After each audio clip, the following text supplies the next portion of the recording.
Imphal East District Lamlai Kendragi Manung Chana Laiba Yaingangpokpi Santi Khongbal Thamnapokpi Sanasabina Chingba Maitai Taba Mafam Singda Anakpa Chingthaktagi Kuki Militant singna Nomei Kapsilaktuna landarak khre Thodok Thofamdagi Fangba Paw Manahai Ngasi Ayuk Chaurakna Pung Tara Khara Helakpa Matamda Yaingangpokpi Santi Khongbal Thamnapokpi Amadi Sanasabina Chingba Maitai Taba Mafam Singda Mafam Aduga Thangnana Lairiba Chingi Mafam Singdagi Kuki Militant singna Afaba Makalgi Khutlai Sing Siznaduna Akanbat Mawongda landarakibani hairi.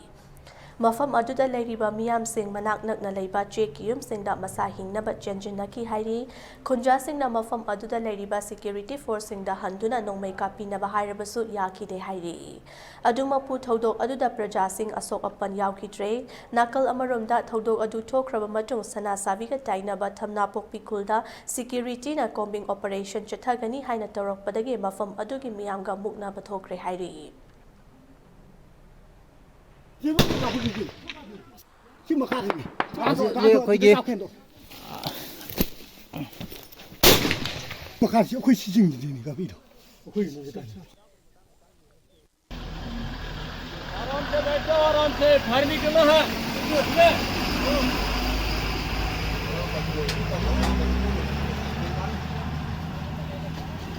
Ngasi December ki tang kun manga Christmas nu mesidida Singthak sidagi ujujuk nomai kapthrai biji maram karigino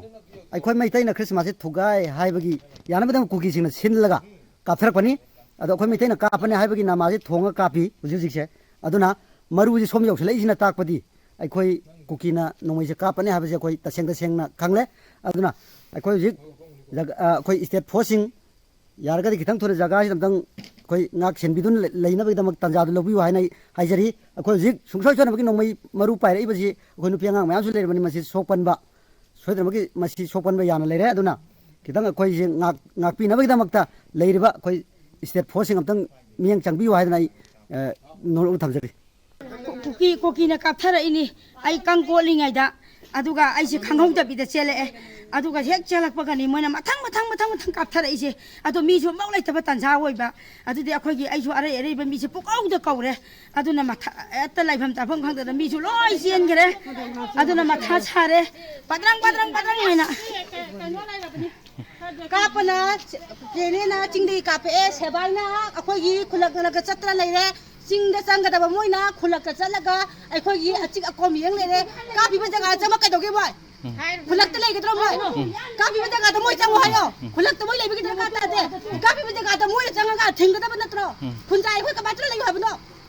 ada akhoi na jikta moina kai so hai bi dre ai so ta dre akhoi ka mai lai hai ka ba hi wai bno Oje moi da hai re akhoi kai bau ta dre kai bau ngang dre akhoi di kamai to lai doi no hai ba akhoi di lai ba ki re ba akhoi ji kenda lai ba mayam ji yong lo ji lai di ba mayam ji yong lo akhoi di yum ga ba ga moi ga na tak na lai ba di na wa ngang bu thungam dre akhoi kara mai na lai ho hai ba no moi da ta moi han na bo yeng biram dre adu ba ta na kai no taw kham thu ba kan no khra taw bi ro chi di mai ta yum lak ta la ga kombring taw tu be maram kari ki noi ba kuki sida lai rai ba moi ki bailo ko la tu thala ga yeng ba da ti ta seng na kuki myam se moi no ura ba ni kuki militant sing che asi ki mathak ta siba sida koi nong mai ka pi yo koi ki rai ba ta moi na maru ka pi de ga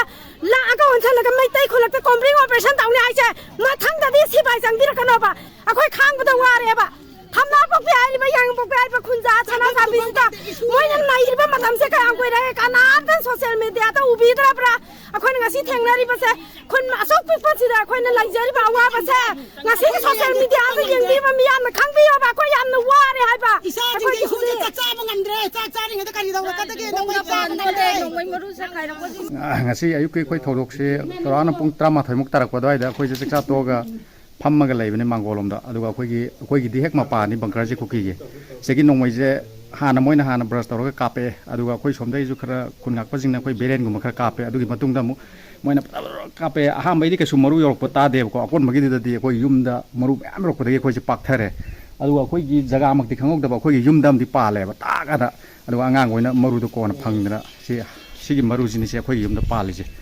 yumgi jaga da panbam di thi phangdre aduga yumda taram ni si